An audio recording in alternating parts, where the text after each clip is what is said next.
I was taking my dogs for a walk and promptly stepped onto the barbed wire, and that's where the wound situation began.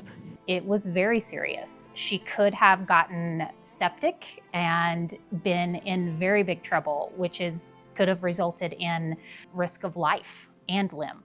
My name is Candi Spear. I'm an acute care nurse practitioner here at Grand River Health in Rifle, Colorado, and I run the wound clinic. My name is Dykstra. The barbed wire incident happened about 10 years ago, was mostly healed. About 10 months ago, it flared up again, and that's when I came here to the wound clinic to see what needed to be done. When I first saw her, her leg was very concerning. She had a backstory of having these injuries for approximately 10 years, but nothing seemed to be working.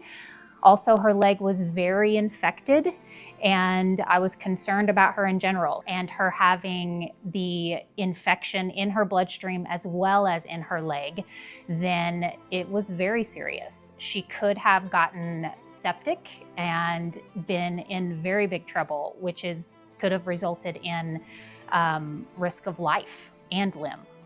I debrided her wounds aggressively over the course of 2 visits probably, and then we began her treatment, which consisted of Kerecis. When I was told fish skin would be used for my healing process, I just kind of smiled because I had never heard of the process.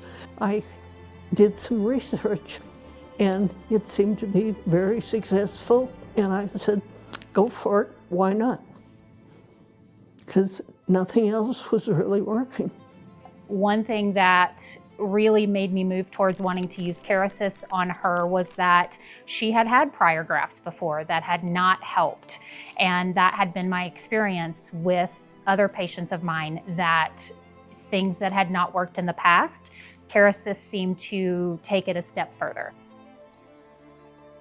Candi and Misty and the team will take my wraps off and get really excited about how good it looks like, which they know what they're looking at. And I would just go with their excitement, saying, okay, they don't have to cut off my leg. I can just have a normal life. When we first started, Kathy had approximately 10 different open wounds on her left lower extremity.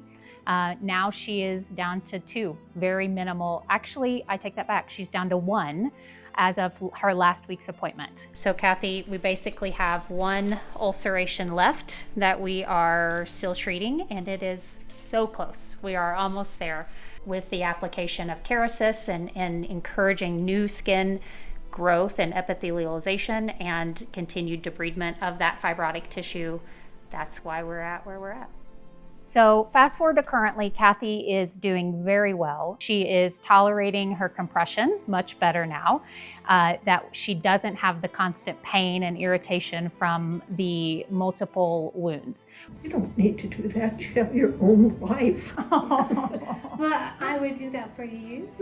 You're my girl. Well, thank you. Yeah.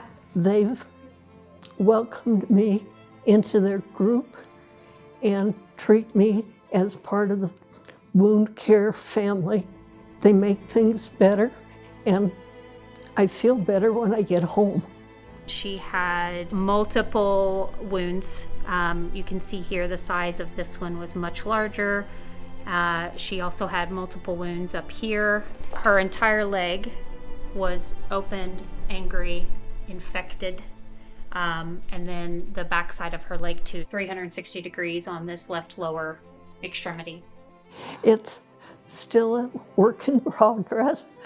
I use a cane, which I'm not real thrilled about, but it's more for my balance than anything else.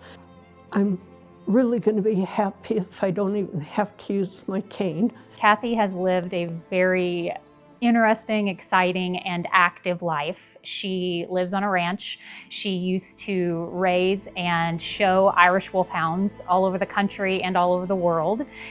She is since retired and no longer raises them, but she's still a very active woman, and she is gradually being able to get back to being more active after dealing with these chronic wounds for 10 years.